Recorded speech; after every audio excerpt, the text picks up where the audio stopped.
Hi everyone. This week I'm very honored to have Jim Tombides on the couch with Liam the Mo as my Movember campaign continues to raise the profile of testicular cancer. Jim is the founder of DT38 Foundation, which was set up in memory of Dylan James Tombides, Jim's son.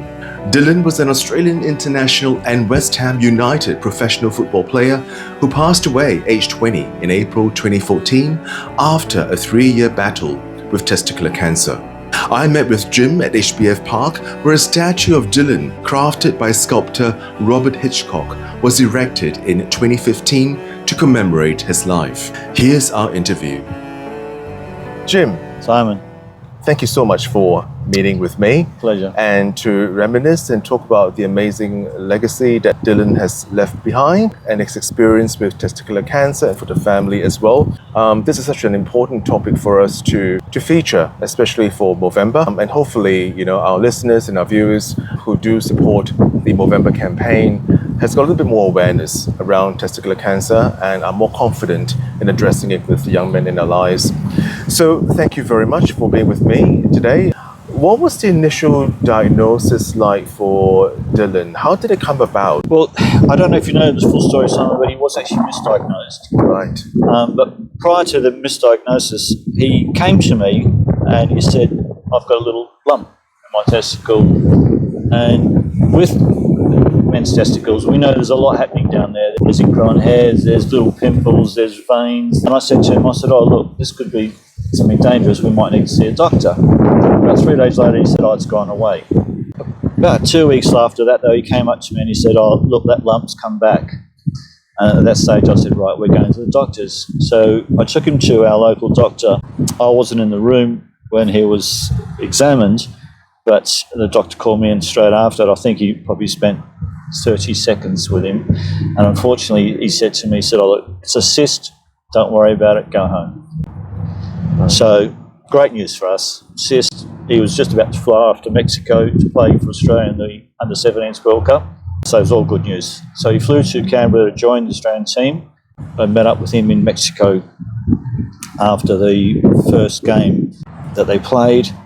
The parents that were in Mexico at the time were allowed to go to the hotel and see their sons because we hadn't seen them for over 4 weeks. He was beaming. He was on fire, scored the winning goal, which is, in fact, the stat he pulled out the shin pad. Happy birthday, Mum. Because Tracy couldn't be there. Right. Aaron Taylor was still in London. Yeah. So I was there as his dad. So they had 2 more games and then played Kazakhstan in the quarterfinals and lost. It was in that game that the FIFA pulled out 2 Australian players and did a random urine test. Dylan and I shot off to Cancun after the tournament for a bit of a break. He'd had a fantastic season with West Ham. He sat on the bench for the first team. Life was fantastic. He had signed a professional contract already. While we were in Mexico, we were approached by Nike to do a deal, sponsorship with Nike. So everything was roses. And then, unfortunately, when we were in Mexico, in Cancun, the Australian doctor rang him up. And he said to him, Dylan, unfortunately, your urine test is positive that you're either taking a performance-enhancing drug or you potentially got a tumour in your testicle. So we flew straight back to London, cut the holiday short, and Dylan was taken to a hospital by West Ham. So he went there, and unfortunately the result came back that he had a tumour in his testicle. So he went through the process of having it removed, and of course, so what they needed to do then check was to make sure it had not metastasized. Yeah. And unfortunately, it had. That's sort of the story of how we got there. Right. Yeah. The initial diagnosis. Yeah. So, what sort of treatment did the doctor recommend at that point? So initially, they started him on certain chemotherapy drugs. So of course, they put him through a regime of chemo. The cancer went away, and the markers went down to 0. So all good. And once again, we were celebrating, and we thought that was it. But cancer being cancer, and with Dylan's situation, it was a rare and aggressive cancer. It did come back. Right. And then, of course, we spent time with the doctors talking about which way to go and which drugs to use next. And I think, to be fair, Simon, we are now going back nearly 10 years. We may have used the same drugs. I can't quite remember. Maybe they might have amped up the dosage. And then, of course, this sort of went on for the 3 years, and the hospital changed doctors and put us onto this other doctor who used a more aggressive poisonous chemotherapy. Did affect him a lot more, but he always bounced back. Yeah, obviously he lost his hair and he lost weight, but he kept bouncing back. He had the willpower of a lion through nutrition. We did a lot of juicing. Yeah. We made sure he ate the right foods, and as soon as he could train, he was back training. Yeah. He was amazing, which has been part of his legacy, the fact that he could still play football through such adversity. In fact, he made his Premier League debut while he was on chemo. I read about that. Yeah, It's very impressive. Yeah, and then when he was actually picked for Australia to go to Oman Yeah. to play for the under 23s. Both West Ham and the Australian contingent said, we're not going to let you go, because he went through very high dose chemotherapy. They said, we're not going to let you go until you're tested. So we had to take him to an English Olympian who's a sports scientist who wired him all up. He had to go run on the treadmill and on the bike, had a whole lot of an exercise program. And the guy come back to us and goes, I've just had a 20-year-old marathon runner in before Dylan, and Dylan's in better shape than the 20-year-old marathon. He signed off on it. Yeah. And I went across to Oman with Dylan and watched him play.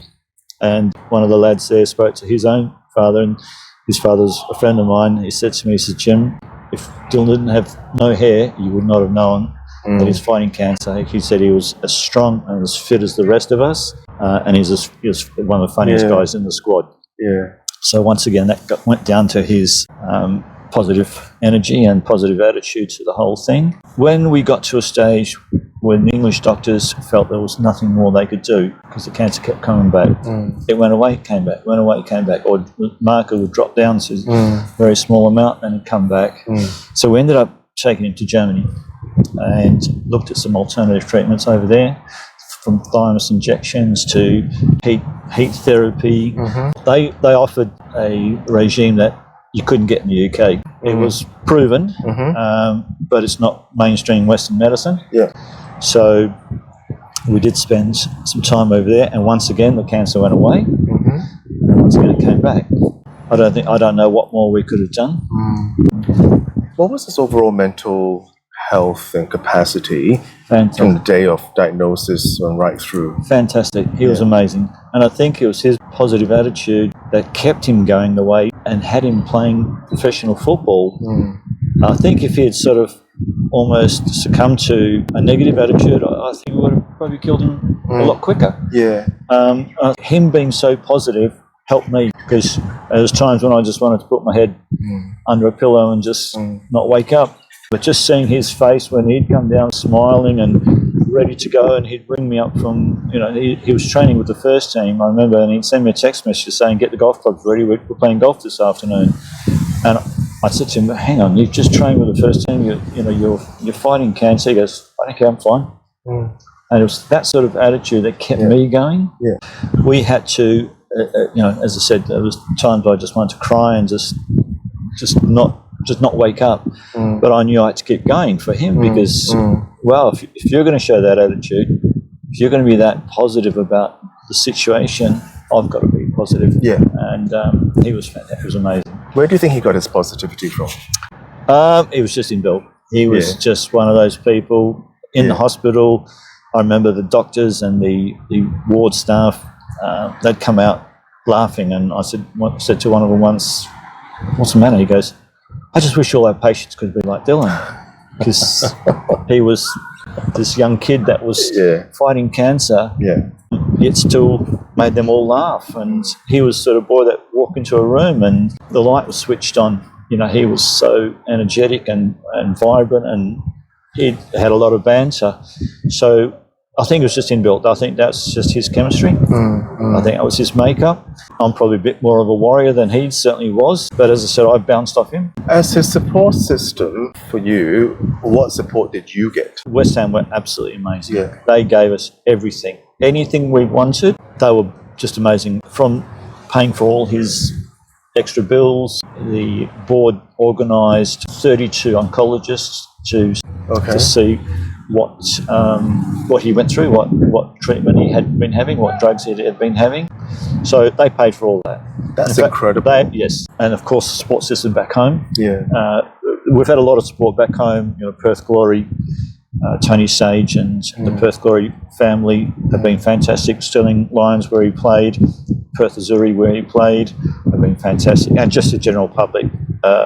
Obviously, we're all Perth born, so we've got a lot of friends and family here. Cannot complain, not for one single second. Tell me about DT38. So DT38 was established obviously after his passing. His agent's wife and Tracy were together one night, and his agent's wife, Nicole Seeley, said to Tracy, "We've been given money by people that want to put it towards something for Dylan." Wanted to make sure that what we went through and what we are still going through, no one else was ever going to go through that. So we wanted to raise awareness, and because we have to raise funds as well, and to buy shirts and merchandise, and by people wearing hats and t-shirts, and that people do say, "Oh, what's that DT38? What's that about?" And what it says on the back, awareness down under. And we feel it's very important because, as I said, we don't want anyone else to go through what we've gone through. And it just takes an ultrasound and a blood test. As I said, we don't want anyone else to go through this. Absolutely. How would you encourage parents? What would you advise them to do to break that barrier for their sons to be able to talk about this comfortably? I think the culture has changed. I grew up in an era where men were men, and you didn't talk about it. I believe now it's like I see my son and his mates say, "I love you," and put their arms around each other and give each other little kisses on the cheek, whereas I would never, never in many years have done that. What is the one parting advice you give to all the young men out there as far as taking care of their health and getting checked up for testicular cancer? Definitely, I would say 100%. It's okay to cry. It's okay to go and speak to someone. Don't be scared. Don't think you're not a man. You need to speak to someone. Don't bottle it in. Go see dad. Go see mum. Go see an uncle. But don't be scared. If you're getting bullied, if something's not quite happening for you, go and see someone. And have the confidence that Dylan had. Absolutely. And that positivity. Absolutely. You've only got one life. Exactly. So you got to go out there and give it your best shot. No worries. And if you fail at something, don't worry about it. Stand up, go again. Fall down, go again. Try something different. If you fail at that, don't worry about it. Go somewhere else. You're going to find your niche. You're going to find your little forte. And don't worry about failing. We all fail.